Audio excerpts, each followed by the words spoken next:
morning, everyone. Happy Friday. Welcome to another version of RLR. We're very excited to have you here. Honestly, a little nervous because Ethan has a case for us. And whenever Ethan has a case on RLR, it turns out to be like quite the doozy of a diagnostic journey. So I'm fueling up with not some acai, but some regular oatmeal.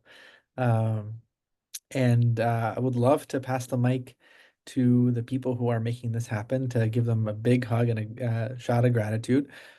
The first is Rahul, who is ferociously working to optimize his scribing. But Rahul, let's take a little pause and hear your voice. And maybe today, Rahul, the prompt can be to tell us what your favorite piece of most cherished clothing is.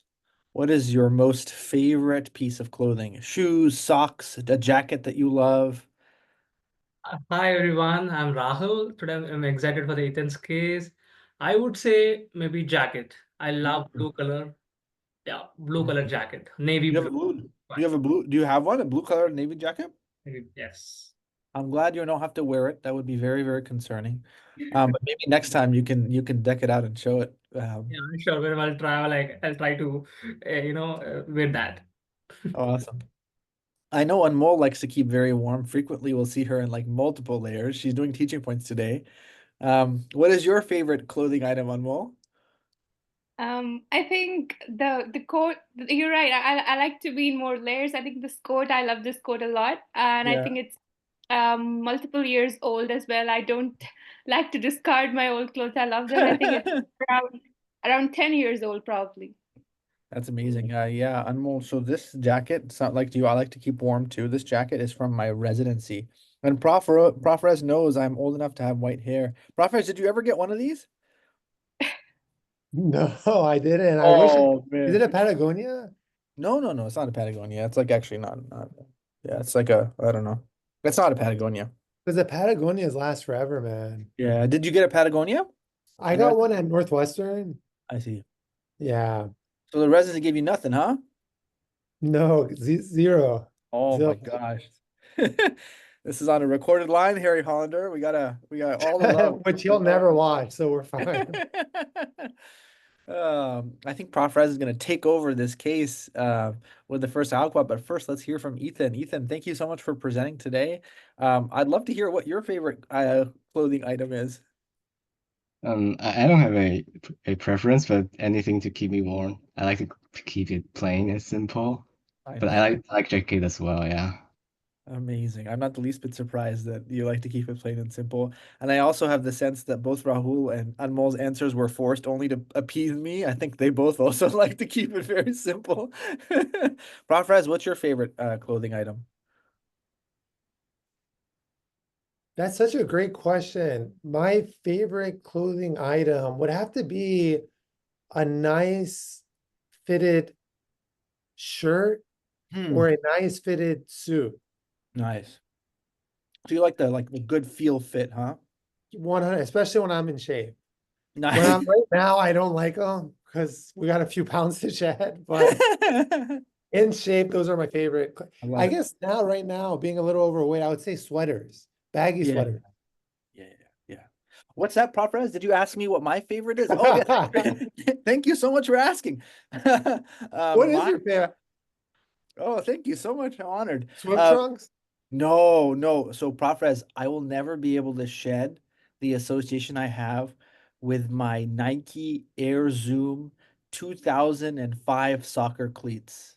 They're not a Wow. clothing, but the emotional association. So I went from like just like Rahul and Mol and really everybody here, including Ethan. I didn't really care what soccer cleats I wore until my feet tasted not tasted, felt the joy of Nike Air Zoom 2005. Wow. Unreal. And so yeah, that's definitely I still have it. I don't Yeah. live in it. It's destroyed, but Were the next lines of that shoe, were they just not the same? Like if you look at that's true, man. That's crazy. Do they make them still? To your I don't knowledge? think so. I don't think so. Oh. Yeah. Yeah. I don't know how to transition from being a little sad now that they don't make them, but I'm very, very excited for Ethan's case. Uh, shall we rock and roll, Ethan? Yeah, sure. So this is a patient I I met back in medical school in my first rotation. And this is a 73-year-old man with fever, presented with fever for one day. And to paint the picture a little bit more, he was under regular clinic follow-up for esophageal cancers, which he received CCRT plus surgery 3 years ago. And he has been followed up ever since in clinic. And the latest CT of chest, which was done 2 months ago, showed no local tumor recurrence. And last month, she was admitted due to lower abdominal pain and discharged 2 weeks ago with the diagnosis of small bowel adhesions ileus, and he underwent enterolysis. And he noted to have fever at home yesterday, and accompanied with general weakness and dizziness, and thus he came to ED for help. And on review of system, he denied abdominal pain, cough, dysuria, nausea, and vomiting, and he complained about diarrhea for the past few weeks. And I'll stop there. Ethan, this is so helpful. Really nice outline of information in aliquot 1. And I'm going to leave the diarrhea for Robbie to tackle with, because it seems like that's the patient's chief concern. And there's an associated temperature or fever. The reason I'm really thankful for this case is because oftentimes as diagnosticians, clinicians, we need to know what is signal and what is noise.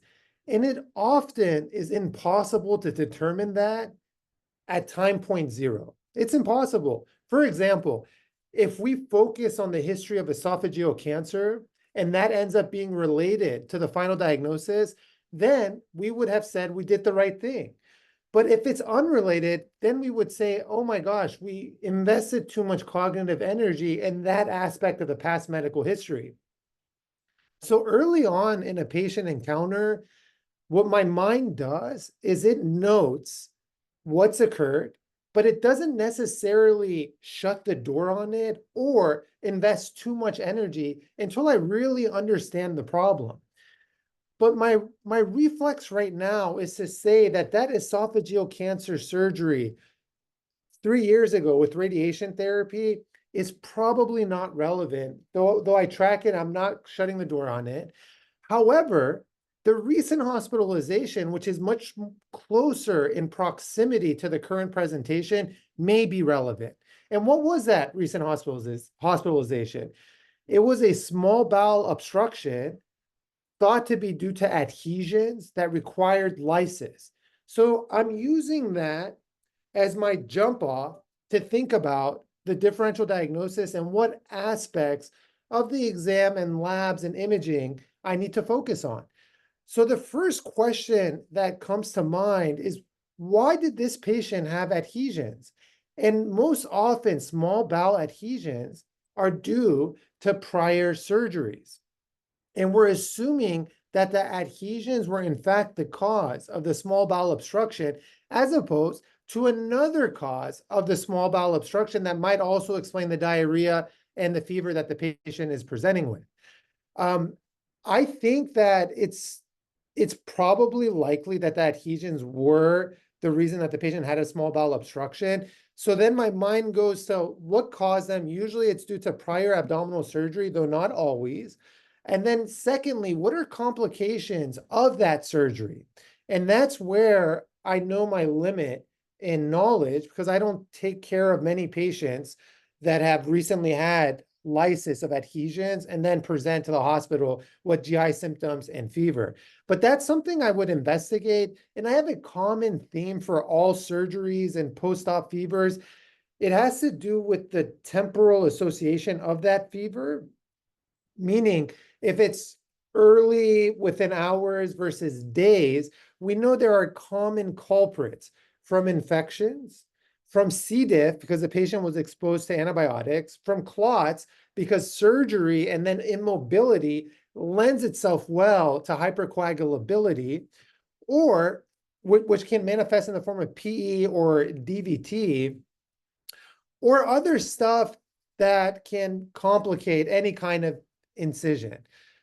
So what I'm really doing, honestly, with regard to this prior surgery is to say, one, did I have the right diagnosis as the cause of the small bowel obstruction? Two, beyond infections and clot, what else do I have to be concerned for after such a surgery? For example, maybe a perforation, but the patient's not having much abdominal pain. And then thirdly, is that just all noise and keeping a door open and a channel open to the possibility that this presentation is completely unrelated to what happened 2 weeks ago? Though honestly, at this time, it would be hard to dissociate the two the same way I dissociated the esophageal cancer from 3 years prior. So with that being said, I'd love to give it to Robbie to layer on that and then give us a frame for the diarrhea and how he's incorporating that into his thinking. Absolutely superb, Professor. I love the way you're painting the fact that risk factors for the disease are just risk factors. They don't define what's going on now. It seems like you're solving the problem of fever and you are tackling the associated medical history with esophageal cancer and bowel obstruction. And I think those things may be true and maybe unrelated, maybe true and unrelated to what's going on. And I think the same kind of logic probably applies to the review of systems. And the reason I say that is because in addition to the diarrhea that the patient is having, he also, oh, sorry, Prof. Rez, I misread that. I thought he was having, I thought he was having pain, cough, and dysuria. I said, no. Okay, gotcha. I was going to say something completely off. I was initially framing this patient as having possibly symptoms from chest to abdomen and how it's hard to know which one of those things is actually the thing to attach to. But the presence of diarrhea, if that is present in isolation, certainly leads with the diarrhea being the one helpful clue to solve the problem. The issue with using diarrhea as a clue to why the patient may be having a fever is that it's disconnected, just like Prof. Rez says, it's disconnected in time. This patient has been having diarrhea for a whole week. It's pretty unusual to develop a syndrome of diarrhea for a whole week and then subsequently have a fever. The vast majority of patients who are going to develop fever from a diarrhea illness do so in the very early phases of diarrhea. And so I think the thing, just like Prof. Rez was doing, we're calling into question the association between the medical history and the finding of fever. I think you have to call into question the association between diarrhea and the finding of the fever because the fever has developed well into the diarrhea. And diarrhea is such a non-specific finding that may reflect the exact opposite problem, that the patient has constipation with overflow, or maybe it's a sequelae of his prior abdominal issues and maybe a pertinent thing to park in the background. So what would I be authentically doing? I would be just like Prof. is saying, hey, I know this patient's probably inflamed. They had a fever. And my journey and my job now is to try to figure out where that inflammation is from. Where is it coming from?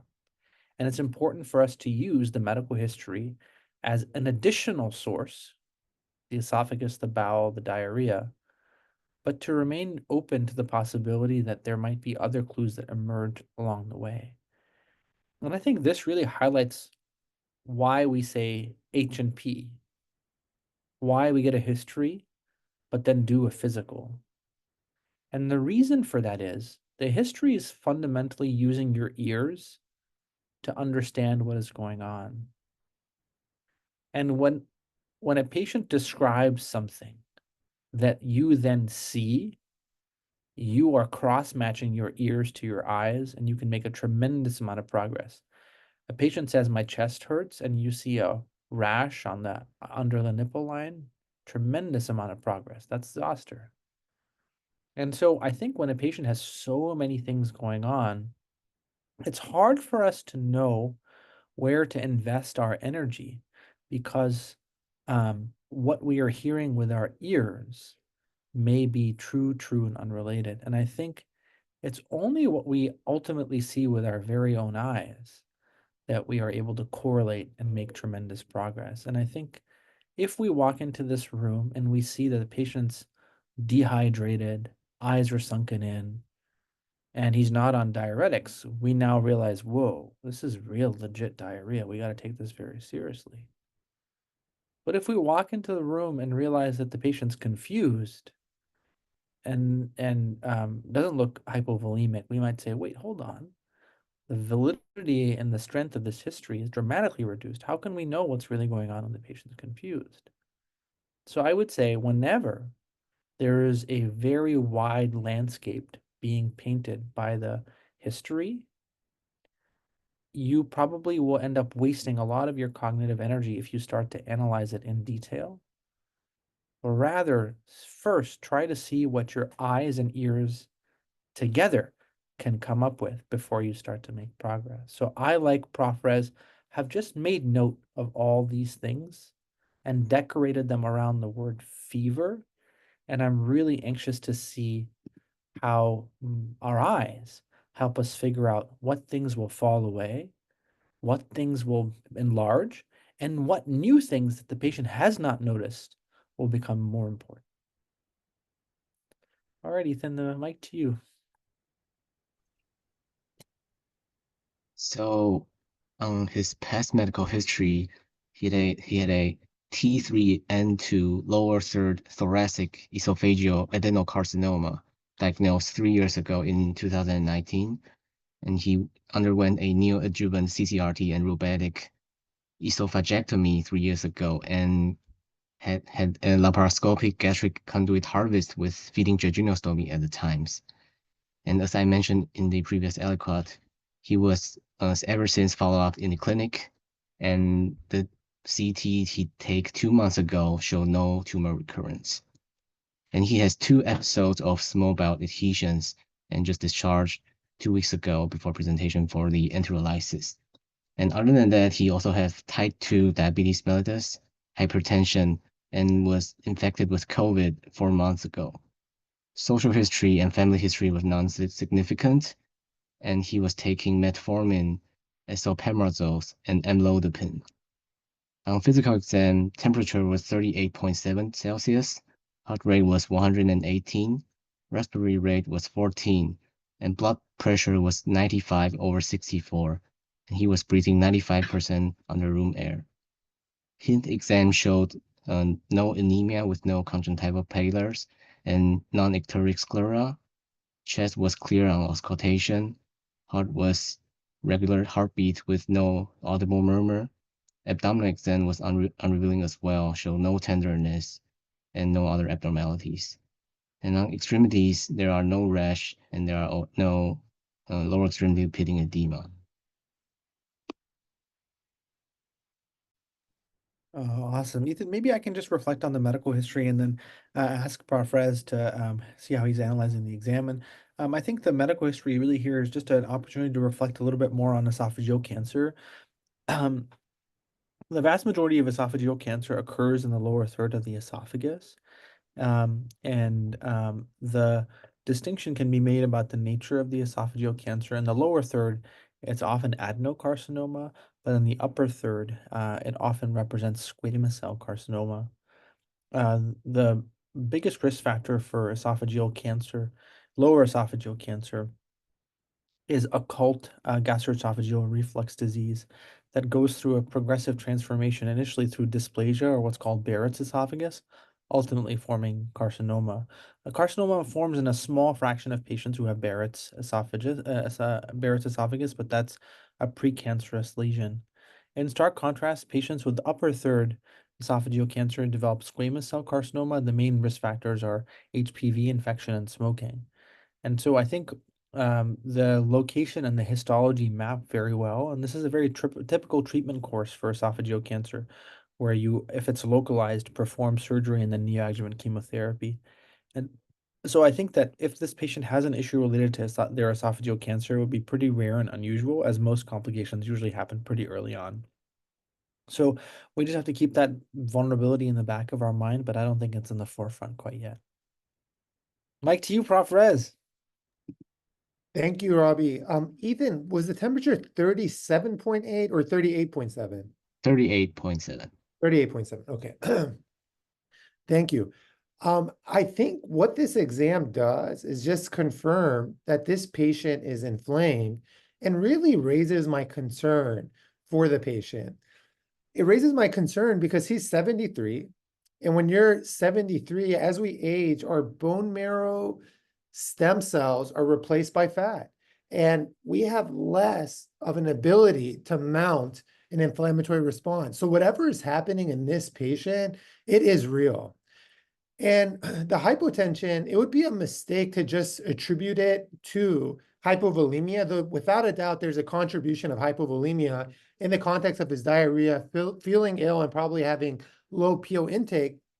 You have to approach this as severe sepsis. And early goal-directed therapy is of paramount importance. So in addition to thinking of diagnoses, which all these patients, in addition to the basic CBC, should get blood cultures and should have a thorough workup for a source of infection, which often includes, at minimum, a chest x-ray, a urinalysis, which I always put an asterisk on the UA because oftentimes in elderly, it can return positive.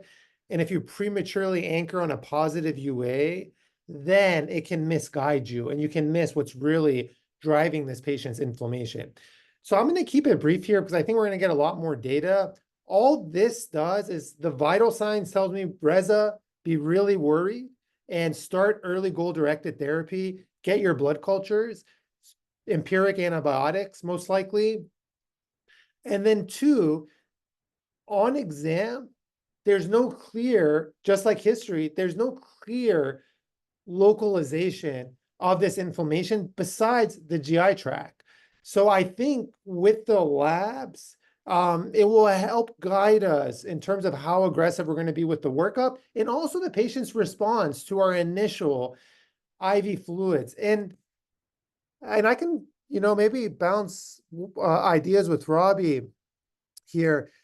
I think, Robbie, for this patient, just that hypotension, the age, and such, it's enough for me to initiate antibiotics. And the question becomes like, what antibiotics and like, where am I targeting? I think at minimum, we have to target intra-abdominal infections because all we have right now is diarrhea, and those include gram negatives and anaerobes. So something like Zosyn might be an initial appropriate antibiotic. I'm not sure whether I would add vancomycin or maybe something like ceftriaxone and flagyl. I just know I would get cultures, initiate something. We can always start broad and then narrow, but really I would like target right now an intra-abdominal source of infection. What are your thoughts, my friend? What would you do in that ED? Yeah, Professor, I completely agree with you. And I think that, I've always been really interested in all the crazy septic patients I saw in residency and really curious why I just don't see them anymore. And I think part of it is also because we don't get the hyperacute ambulances anymore. But I also think that with how people are aware of sepsis and its complications, people with infections come in early. It's very, very unusual for somebody who actually became septic to show up quickly. Like, how many patients have we taken care of for all of us who were septic hours or a day after they got the initial infection?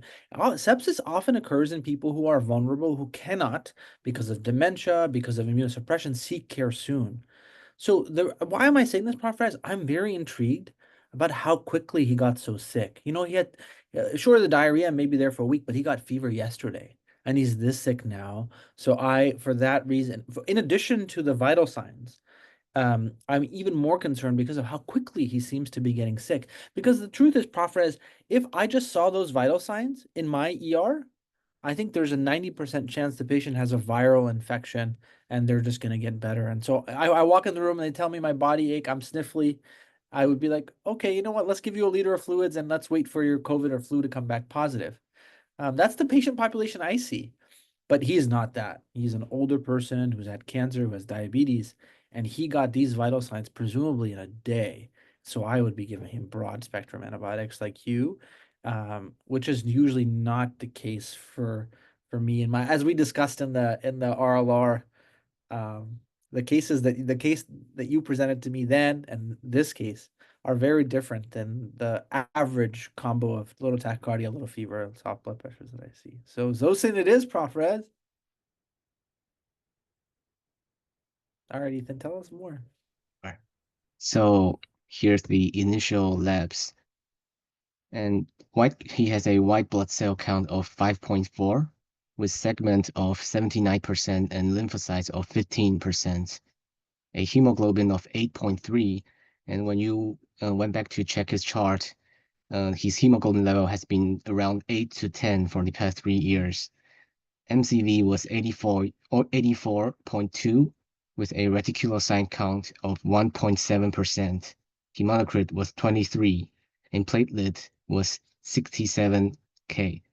And in the chart, it shows that his platelet count has never been lower than 100 for the past 3 years. And coax was normal, and fibrinogen level was 382, which was slightly elevated, and a D-dimer of 2,427, with a normal value being lower than 550. BUN was 18.4, creatinine was 0.9, AST was 18, ALT was 18, alkaline phosphatase was 61, sodium was 129. Potassium was 3.5 and a CRP of 120. And stool routine was negative for white blood cells and red blood cells, and ova and parasites was negative as well. And he has a bland urinalysis, and blood culture and urine culture was negative. And the initial chest X-ray was clear with no obvious pneumonia patch.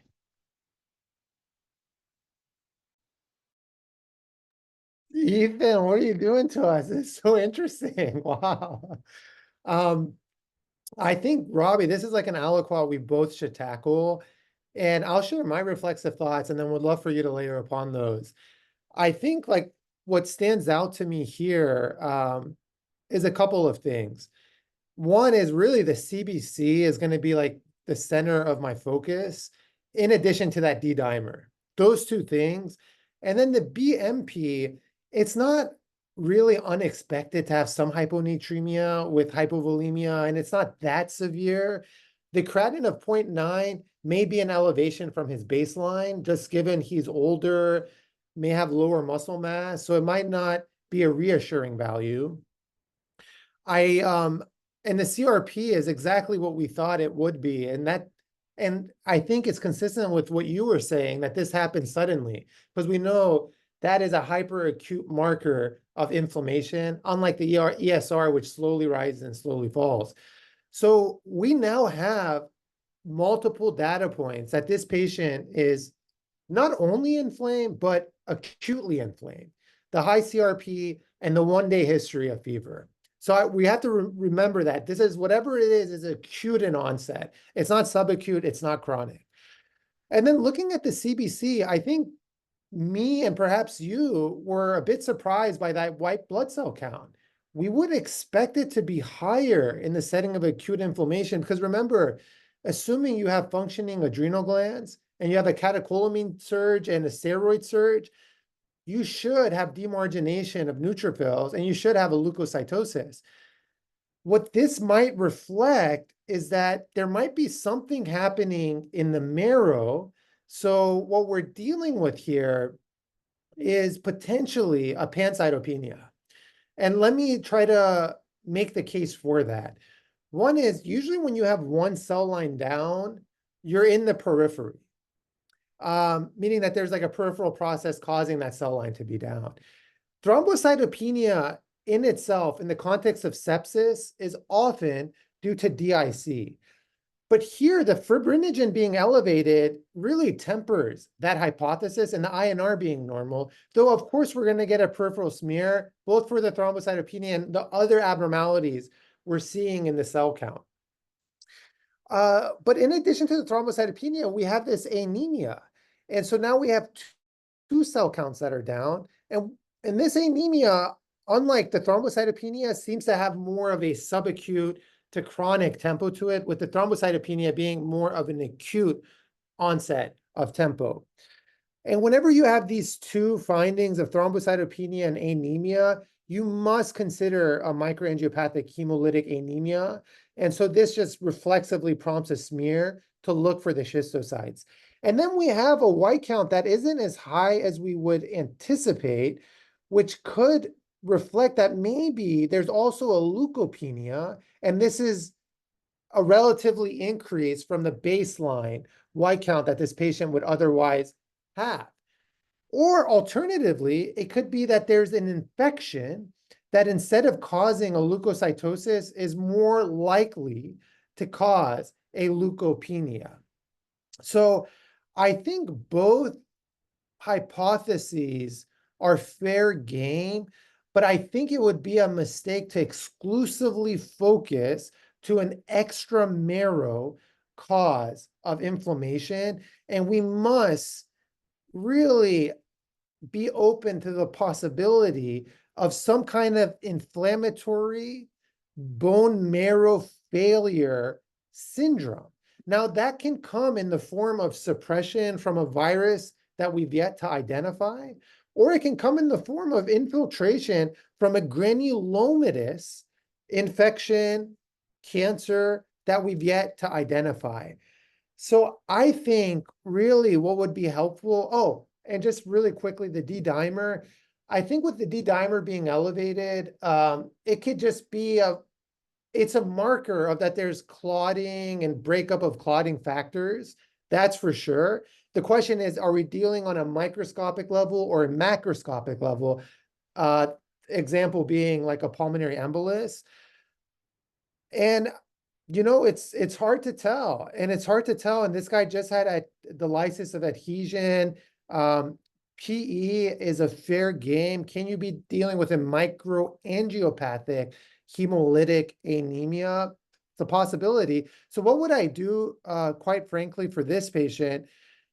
I would get a peripheral blood smear. I think that's going to be really the branch point for me. And I would likely get a CTA of the lung to look for a pulmonary embolism, because it's a diagnosis I can't miss, even though it might not fully explain all parameters. But I have a guy who's febrile, who just had a procedure, who has a really high D-dimer and doesn't have an other obvious source of infection. So my mind now, after speaking it out, goes to the vessels, specifically like the pulmonary vessels, and also goes to the bone marrow, either an occult infection that just doesn't localize to a specific organ system, or a primary bone marrow problem, or an infiltrative bone marrow problem in the form of granulomatous infiltration. But that was my reflex. I think I'm trying to jump the gun a little too much, but it's sort of what I'm thinking. What are your thoughts, my friend?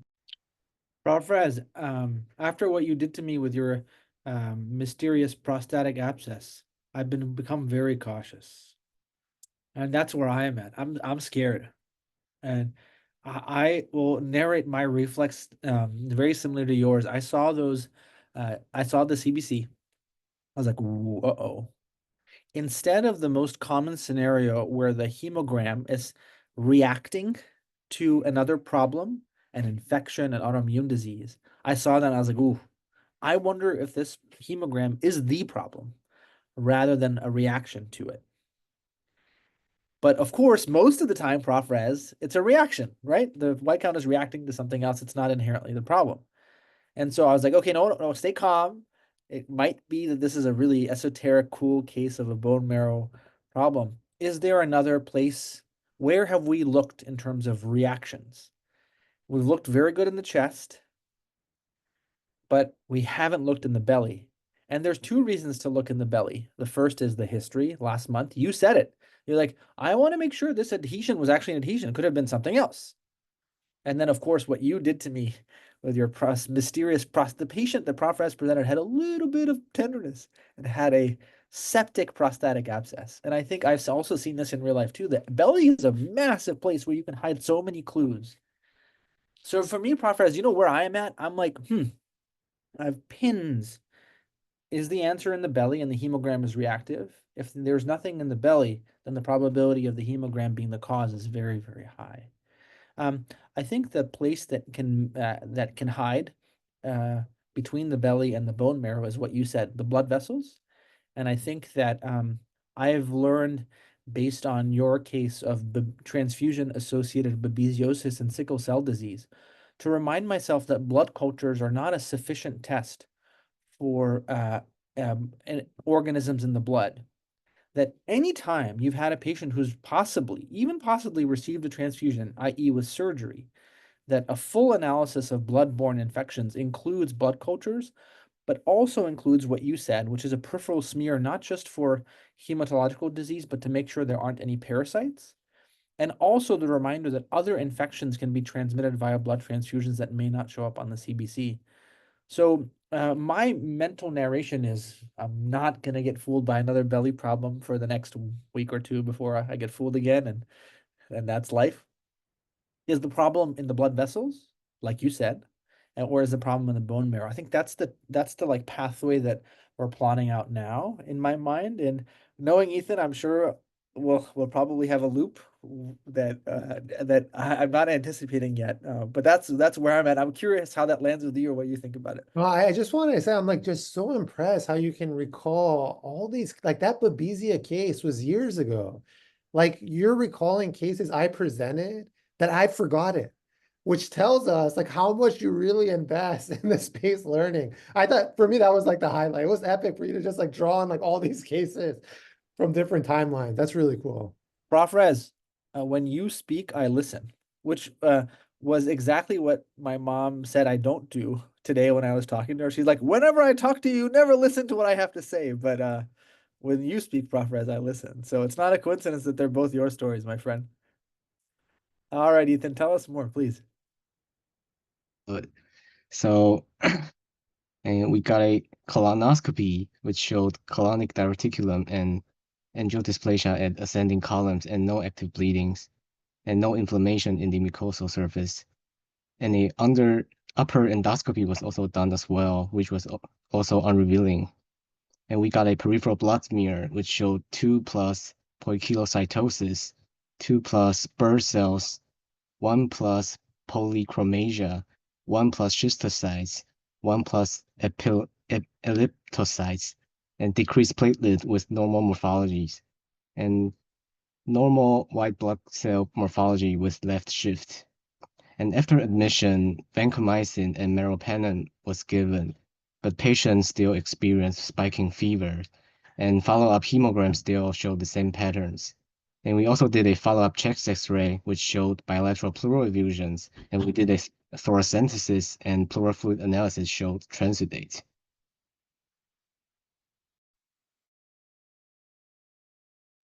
Very, very fascinating.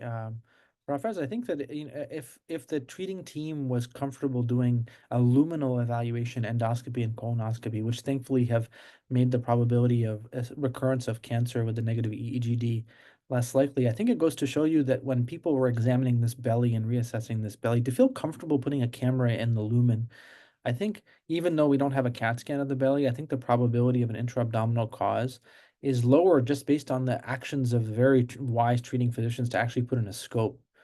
And so I think for me, I'm using that to say, hey, maybe we should skip over the belly and start to move closer and closer to where you were going. And since you were going there faster than I am, I think that this aliquot reinforces where you were headed. So I'd love to pass the mic to you.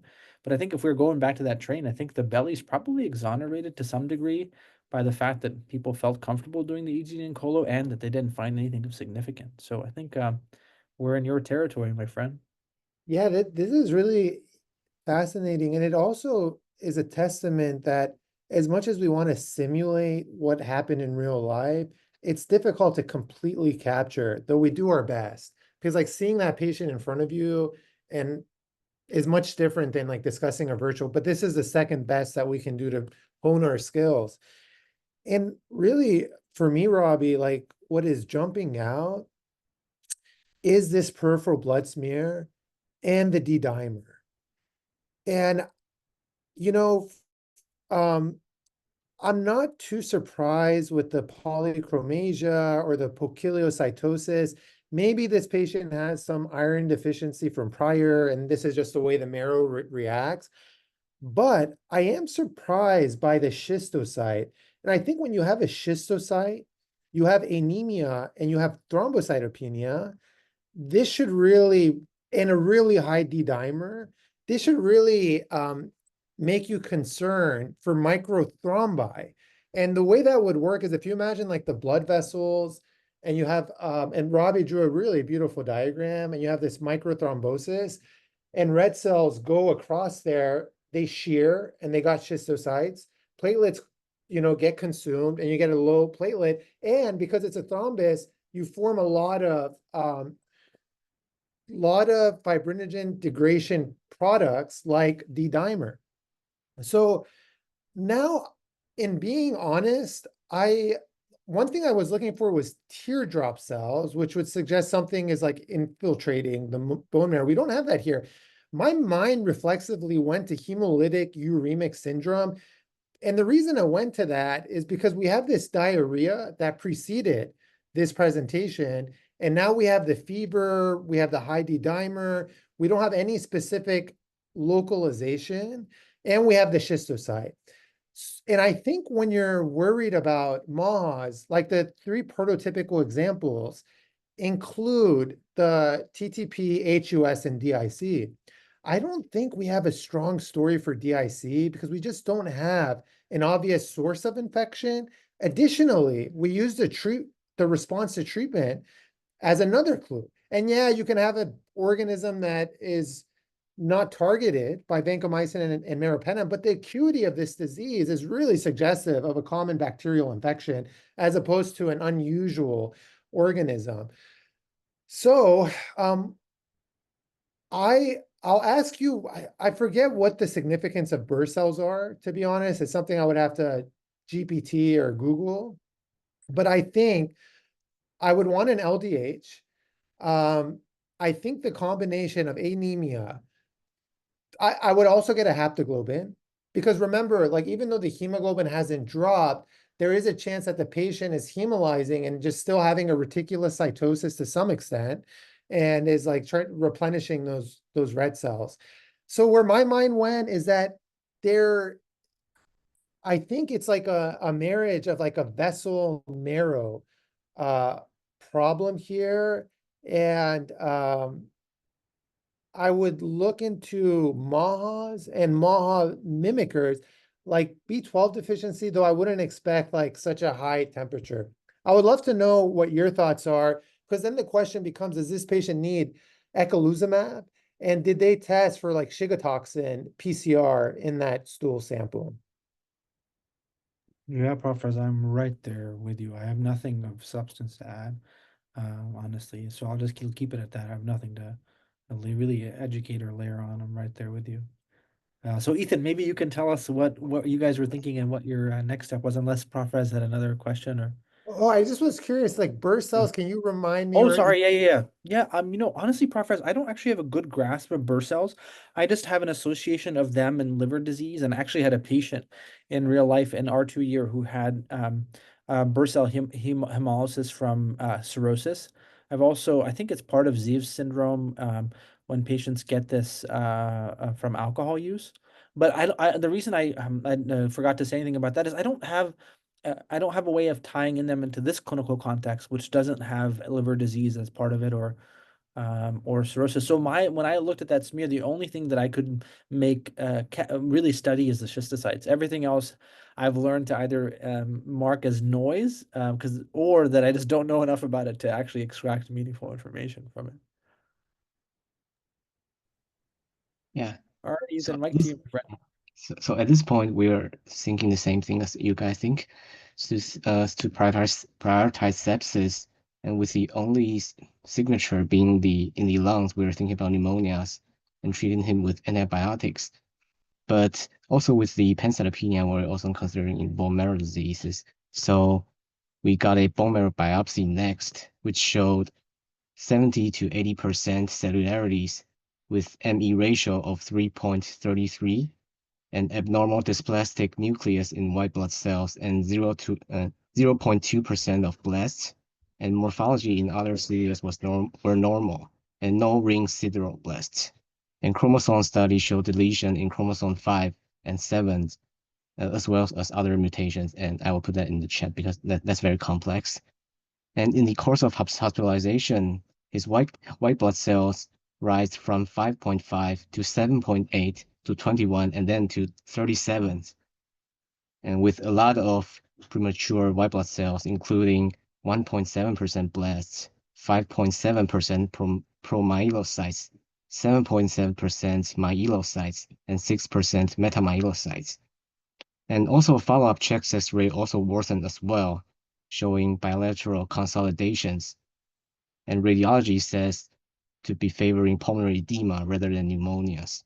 And we also switched antibiotics to teicoplanin and then tigecyclines plus meropenem and plus caspofungins. And also his other labs worsened as well, showing hypernatremia of a sodium of 150, potassium of 2.6, a lactate of 45, in our lab the normal value being less than 19.8, and severe metabolic alkalosis with pH of 7.5 and a bicarb of 32. And BUN also rises to 46 with a normal creatinine of 0.8, a AST of 144, ALT of 284, and an alkaline phosphatase of 1,486, and GGT was elevated as well in 1,000s. Also, CRP rises to 330.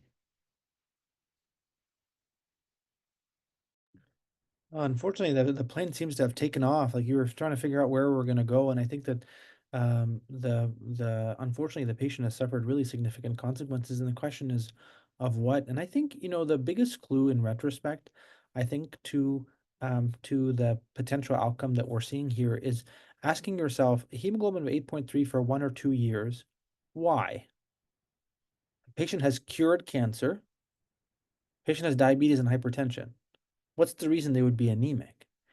And I think the anemia might be a clue to the fact that this is actually a slowly progressive disease. And I think the findings of bone marrow dysplasia, which are also slowly progressive, hint at the possible diagnosis of myelodysplasia. Of course, dysplasia in the bone marrow does not mean that the bone marrow is inherently problematic. Dysplasia in the bone marrow may be the effect of nutritional deficiencies or medications or toxins, but none of those things are associated with mutational abnormalities. So you can filter your schema for bone marrow dysplasia by cytogenetics. Cytogenetics mutations positive, it's a primary marrow issue. Cytogenetic mutations negative, the issue is probably with medications or toxins that the patient is taking. And so now that you have cytogenetics that are positive, for me, all I know about cytogenetics is, are they MDS or are they VEXAS syndrome related? And the fact that you did not, Ethan, mention that this older man does not have the UBA gene mutation for VEXAS. All I really know is to label this as MDS. Why would this person have MDS? Beyond just his age, unfortunately, he's at high risk for another MDS manifestation, which is prior chemotherapy-related myelodysplasia. And so I think the sequence of events of this person having a treatment-related chronic hematological neoplasm that has now potentially accelerated is starting to be a thread that's built in this case. And I think the conversations that Prof. Rez and I can have is to dissect all these other abnormalities. And I'll just share my thoughts really quick on them, that I think there's a lot of concern that the brain might be involved here. Whenever you have a spontaneous respiratory alkalosis, you have to think about CNS hyperventilation, but also the fact, importantly, the patient's getting hypernatremic, which usually means they're confused and not drinking enough, or most morbidly have hypothalamic lesions. So the brain seems to be on the hook, the lung seems to be on the hook. But I think the core question really is, why does a person with MDS getting much, much, much sicker? And where the sickness is might help us, lung, brain, but also just a schema for like, how do patients with MDS get really, really sick? And I think that's the case is now coalescing around those things. So I'm really curious, since I've talked so much about this, what your mind is doing and what you think about those questions. Man, I love the way you took us on this journey, like summarizing and doing a cognitive autopsy. That was beautiful. And Ethan, this is such a good case you brought to us, because who would have thought diarrhea, fever of one day, we'd be dealing with some form of a leukemia, presenting. That's just like really unexpected. And in retrospect, like, I don't think we did anything wrong in our diagnostic journey, honestly, because you can't lead with that hypothesis. You have to lead with infection, 1, 2, and 3. And then when infection is ruled out, or you get this CBC with a high D dimer and a schistocyte, you have to rush to MAS. And now, once you're sort of ruling that out and you have such an abnormal peripheral blood smear, and what we said was pretty much a pancytopenia initially, and then the repeat labs are really helpful, right? Like that white count going from 5,000 to 50,000 to everyone is going to run towards, because I mean, almost nothing can cause a leukocytosis greater than 100K other than leukemias. So, yeah, and then it just tells us too, Robbie, like the two events that preceded this, like one, the lysis of adhesions, and then the lysis of adhesions was probably true and unrelated. I can't think of that as like being a trigger for like MDS all of a sudden decompensating. And with most of these chronic leukemias, really, the worry is transformation to acute. That's the worry. The worry is when you go from like an MDS or a chronic to an AML or an acute leukemia in an adult. So, yeah, but I do think that the story 3 years prior, as you mentioned, Robbie, the radiation therapy, and the chemotherapy probably were, what triggered those mutations in a stem cell that then duplicated itself to land into MD. And the way you said, like, oh, that anemia, but why? Because that's the real clue here.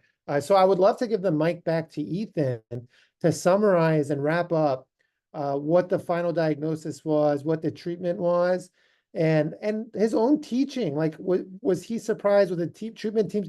I'm just very shocked as like that initial aliquot to where we are right now. I actually have two more aliquots.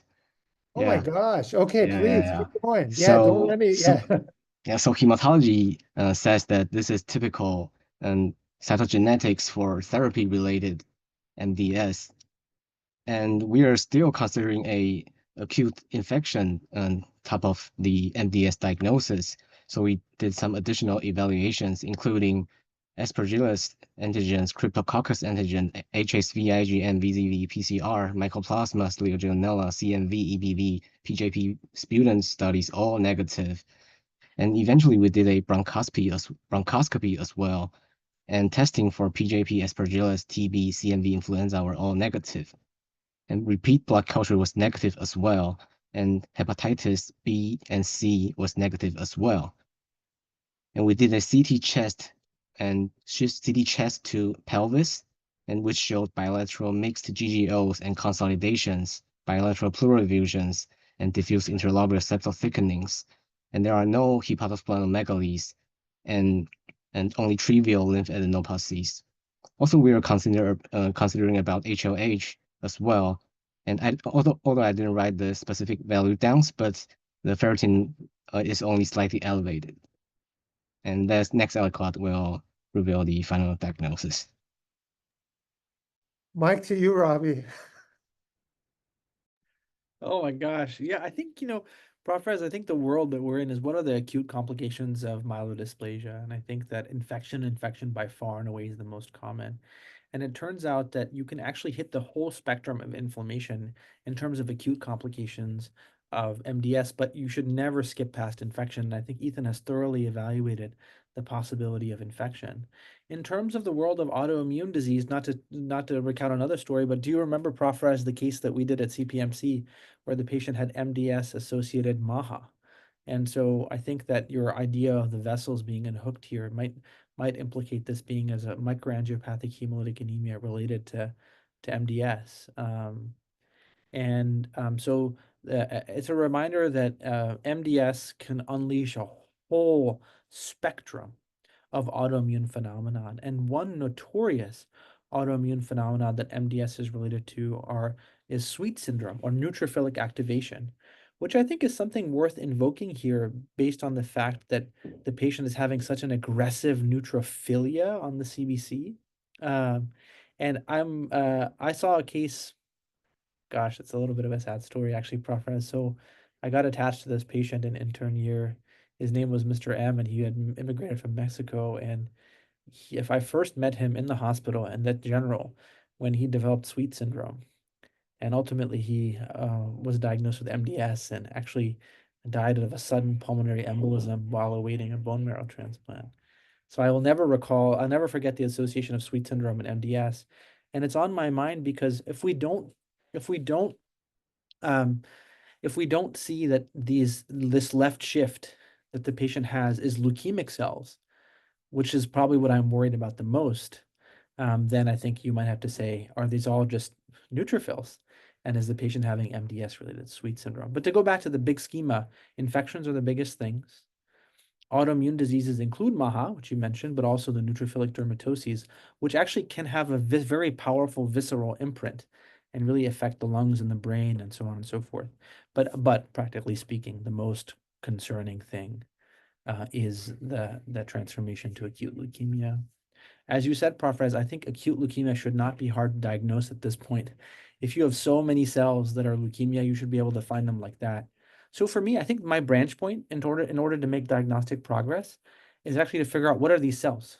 Are these cells that you noted are now up to 50,000, are they leukemic or are they not leukemic? And if they're not leukemic, i.e. not abnormal, then I would assume because of the left shift that they're neutrophilic. And then the question is, are they neutrophilic to an infection or are they neutrophilic to nothing? And if they're neutrophilic to nothing, then you might invoke Sweet syndrome, which would be a very sweet diagnosis because you might sweep in with some steroids and the patient might temporarily feel better. So that's how I'm breaking it down. This is a very rare space. I'm sure I'm missing something, but that's my simplistic model of sort of MDS acute complications. Prof. Rez is staying mute. It wants you to say, Ethan, what the final diagnosis is. All right. Anything to add, Exactly Prof. Rez? right. That's the right diagnosis you made of my face. All right, Ethan, So take it away, please. yeah, so BAL is cloudy in appearance, negative for protein, leukocyte count of 25, and RBC of 17,000, neutrophil of 7%, lymphocyte of 3%, and macrophage of 90%. And pleural fluid culture for bacteria, fungi, and TB were all negative, and cytology was negative for malignancies. And BAL culture for bacteria, fungi, and TB were all negative as well. So this is actually all we got. And our theory is therapy-related MDS with high-risk profile and with a calculated IPSS-R score of 6 points, complicated with presumed CRS-like systemic inflammatory syndrome causing ARDS and eventually shock. And also with the rapid elevation of WBC, we are also concerned of a transformation to AML. But unfortunately, patient signed DNR and passed away, and we did not do a repeat bone marrow biopsy. Yeah.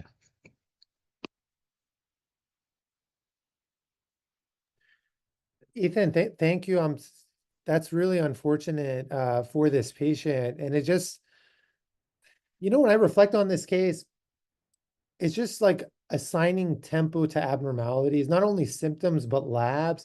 And Robbie highlighted that with the anemia and how that was a clue, like why does this and this is like the age where MDS is most likely because you get these, as our cells replicate, the DNA can have an issue. And if there's one mishap and that cell survives, that stem cell, it can replicate and become MDS. And why Anand Patel always says MDS is a leukemia. Like you shouldn't view it as, oh, it's a chronic non-leukemic process. No, it is. And it can have devastating ramifications.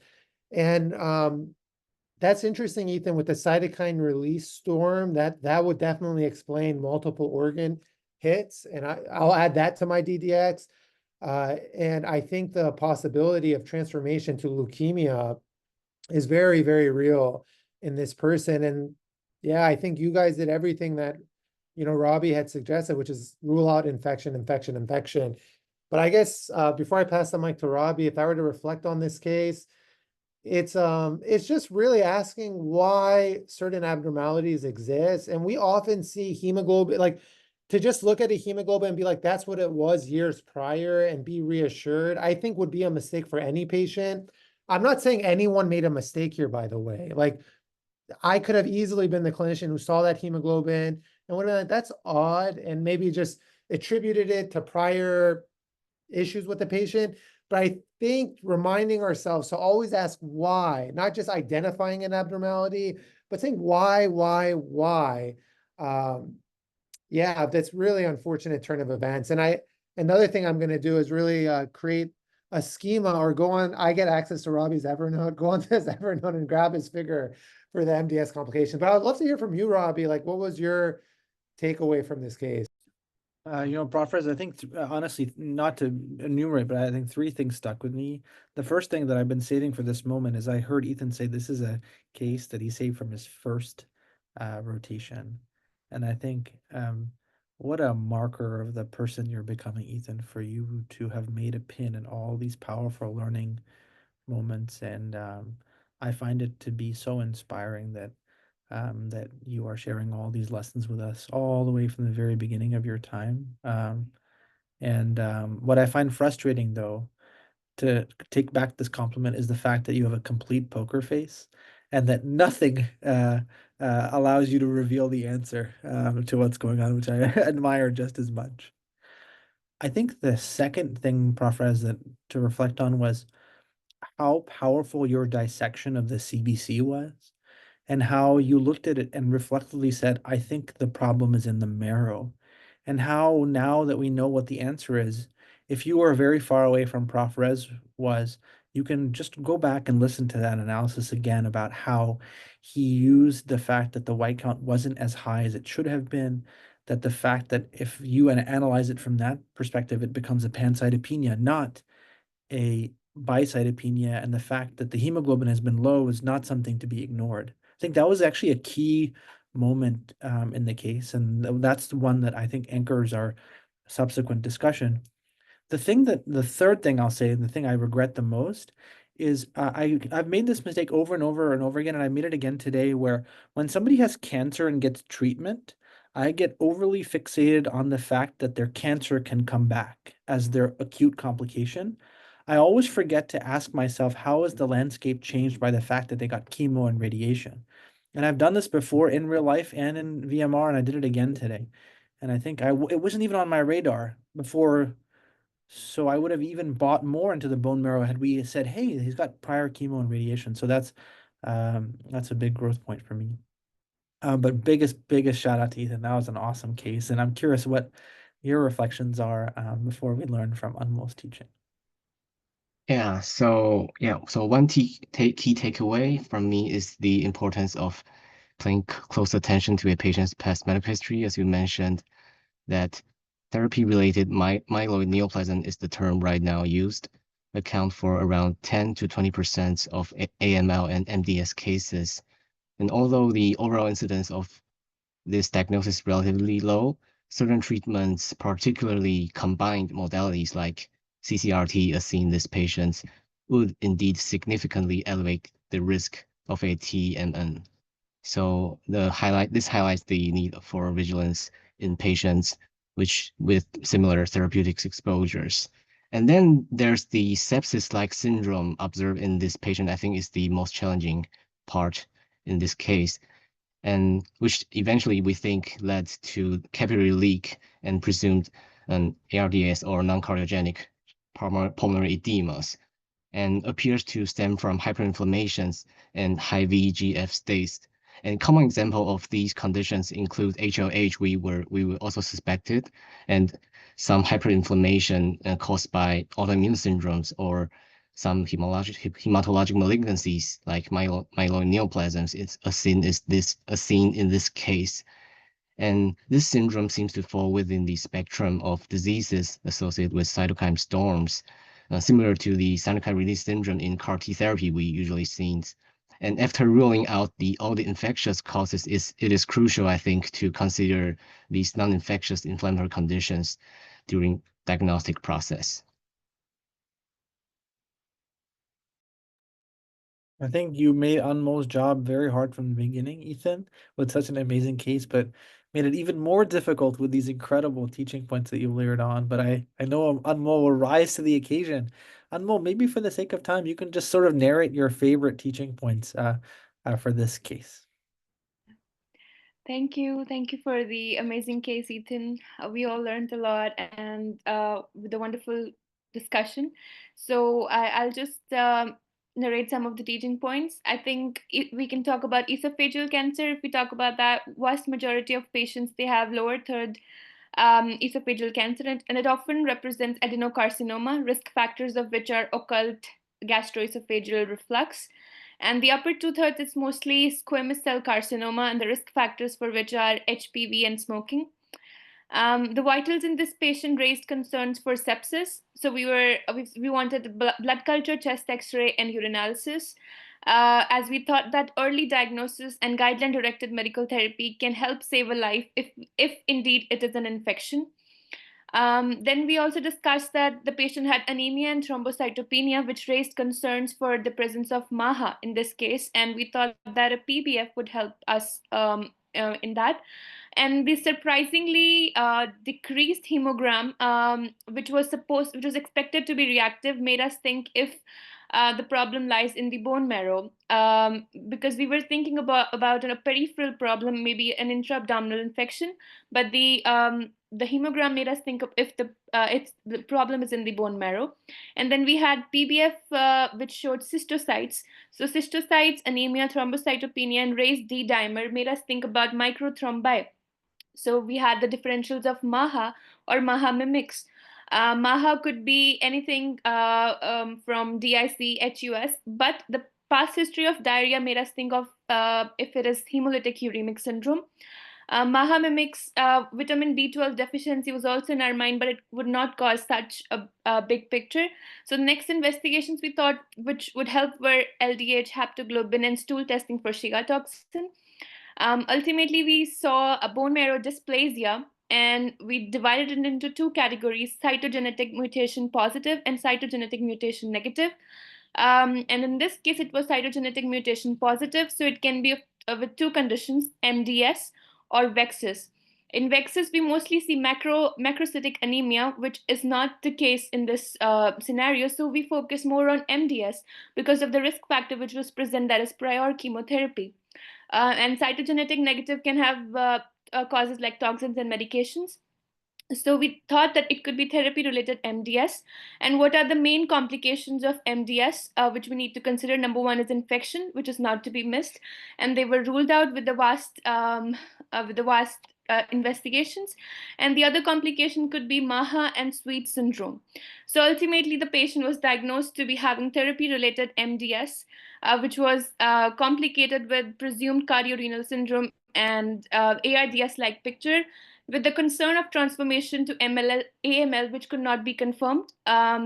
So thank you so much for the wonderful case and the rich discussion. Thank you so much. Guys, if you thought that was impressive, you should check out Anmol and Yaz tomorrow. They're going to be co-discussing a case, so we really hope to see you then. That was absolutely amazing, Anmol. I can't believe you added your own teaching points in the midst of that storm. I absolutely loved it. Prof. Rez, final word to you, my friend. I hope everyone has an epic weekend and calmness and joy.